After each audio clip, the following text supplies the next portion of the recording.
안녕하십니까. 오늘은 중국 상하이 봉쇄가 해제되면 미국 물가가 하락할까? 라는 주제에 대해서 얘기해 보도록 하겠습니다. 먼저 목차입니다. 첫 번째로 상하이는 왜 봉쇄되었고 현재 어떠한 상황인지, 두 번째로 상하이 봉쇄가 미국 물가에 어떤 영향을 주는지, 세 번째로 상하이 봉쇄가 해제되면 미국 물가가 하락할 것인가, 그리고 마지막으로 마무리 정리를 하도록 하겠습니다. 먼저 상하이 봉쇄 원인 및 현황입니다. 상하이는 3월 28일 코로나 확산으로 인해서 봉쇄됐습니다. 이후 한 달 반 동안 전면 봉쇄를 한 후 5월 16일부터 단계적 봉쇄 해제를 했고 6월 1일 전면 봉쇄 해제될 예정입니다. 그렇다면 상하이 봉쇄와 미국 물가가 어떤 연관성이 있는지 살펴보도록 하겠습니다. 중국은 세계 수출 1위 국가이자 미국의 수입액 중 18.3%를 차지하고 있습니다. 중국으로부터의 수입이 원활하지 않거나 수입액이 비싸진다면 미국의 물가는 상승할 수 있습니다. 이러한 중국에서 가장 중요한 도시 중 하나가 바로 상하이입니다. 우리나라의 주요 도시로 서울, 경기, 인천, 부산 등이 있다면 중국에는 베이징, 광저우, 항저우, 선전, 그리고 상하이가 있습니다. 상하이는 우리나라의 인천 정도를 생각하시면 될 것 같은데요. 중국 내 GDP의 3.8%, 수출입 물동량의 10.2%를 차지하는 중요한 도시입니다. 이러한 중요한 도시인 상하이가 봉쇄된다면 중국은 물론 미국이나 글로벌 경제에 큰 영향을 미칠 수밖에 없겠죠. 상하이 봉쇄가 미국 물가에 어떤 영향을 미칠지 좀 더 자세히 알아보도록 하겠습니다. 먼저 상하이 물류 정체 현상으로 인한 글로벌 공급망 교란입니다. 상하이에는 상하이항이 있는데요. 무려 세계 1등 항구입니다.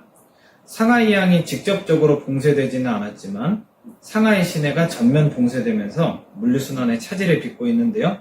그 원인을 간단히 알아보도록 하겠습니다. 먼저 컨테이너를 실은 선박이 항구에 도착하면 선박에서 컨테이너를 내리고 그 컨테이너를 화물 트럭에 싣고 배송지에 배송한 후 빈 컨테이너에 다른 화물을 싣고 다시 항구로 가는 순환 과정을 거칩니다. 그런데 상하이 시내가 봉쇄되면서 물류 운송에 문제가 생겼습니다. 화물 트럭이 부족해서 항구에 도착한 컨테이너를 배송지로 옮기지 못하거나 공장에서 생산한 상품을 항구로 보내지 못하는 등의 문제가 발생하고 있습니다. 이는 운임비의 상승과 글로벌 공급망을 교란하고 미국은 물론 글로벌 경제에 인플레이션을 유발할 수 있습니다. 다음으로 상하이 내 공장 가동 중단으로 인한 생산 차질입니다. 상하이에는 애플, 테슬라, 삼성전자 등 세계 주요 기업들의 공장이 모여 있습니다. 그런데 상하이가 봉쇄되면서 4월 상하이시의 산업 생산이 60%가 감소하는 등 경제 피해가 속출하고 있습니다. 실제 애플은 제품 출하량 급감으로 인해서 최대 10조 원의 손실을 예상하고 있고 테슬라와 도요타 등 글로벌 자동차 기업들도 공장 중단으로 인해서 생산에 차질을 빚고 있습니다. 이로 인해 미국 내 물품 공급에 차질이 생기고 있고 이는 미국 물가의 상승 요인으로 작용하고 있습니다. 그러면 상하이 봉쇄가 해제되면 미국 물가는 하락할 수 있을까요? 첫 번째로 간단한 경제 원리로 공급이 늘면 가격은 하락합니다. 그래서 상하이 봉쇄가 해제되면 생산과 물류가 정상화되어서 공급량이 늘고 저렴한 중국 제품들이 미국 내로 수입되면서 미국 물가는 하락할 것이라고 생각해 볼 수 있습니다. 두 번째로는 상하이 봉쇄를 해제하면 미국 물가가 오히려 상승할 수 있다고 생각할 수 있습니다.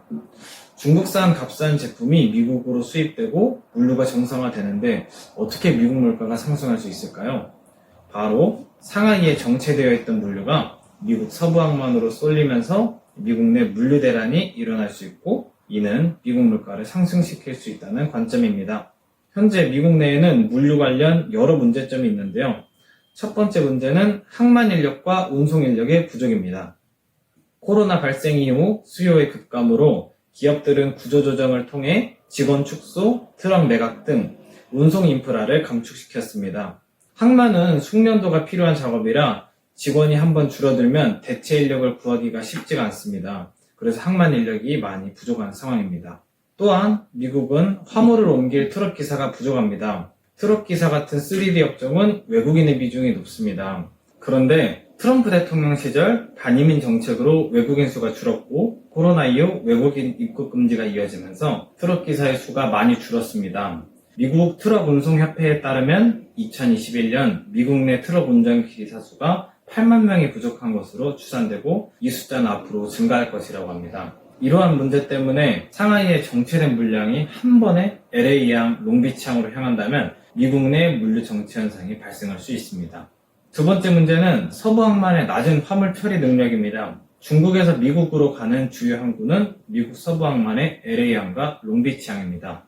LA항과 롱비치항은 미국 수입 컨테이너의 전체 40%를 처리하고 있는데요. 그런데 이 두 개 항구의 화물 처리 능력이 굉장히 낮습니다. 글로벌 분석기관 IHS에 따르면 LA항과 롱비치항은 전 세계 351개 항구 가운데 LA항이 328등, 롱비치항이 333등을 기록하며 최하위권을 기록했습니다. 평상시에도 낮은 화물 처리 능력으로 문제가 있는데 상하이 봉쇄가 해제된 후 몰려든 컨테이너를 감당하지 못해서 물류대란이 발생할 수도 있습니다. 물류대란이 발생하면 운송운임의 상승도 있지만 글로벌 공급망 교란으로 인한 인플레이션으로 이어질 수도 있습니다. 예를 들어 물류대란으로 반도체 핵심 소재가 수출이 지연되면 소재가 필요한 반도체 생산이 지연되고 반도체가 꼭 필요한 자동차 생산이 지연되면서 자동차 가격이 상승하게 됩니다. 이런 공급망 교란이 산업 전체적으로 발생한다면 미국의 물가는 급등할 수 있습니다. 그렇다면 앞으로 미국 물류 관련 이슈 중 어떤 점들을 눈여겨보면 좋을까요? 첫 번째로 2022년 7월 선주협회와 서부항만노조의 협상 문제입니다.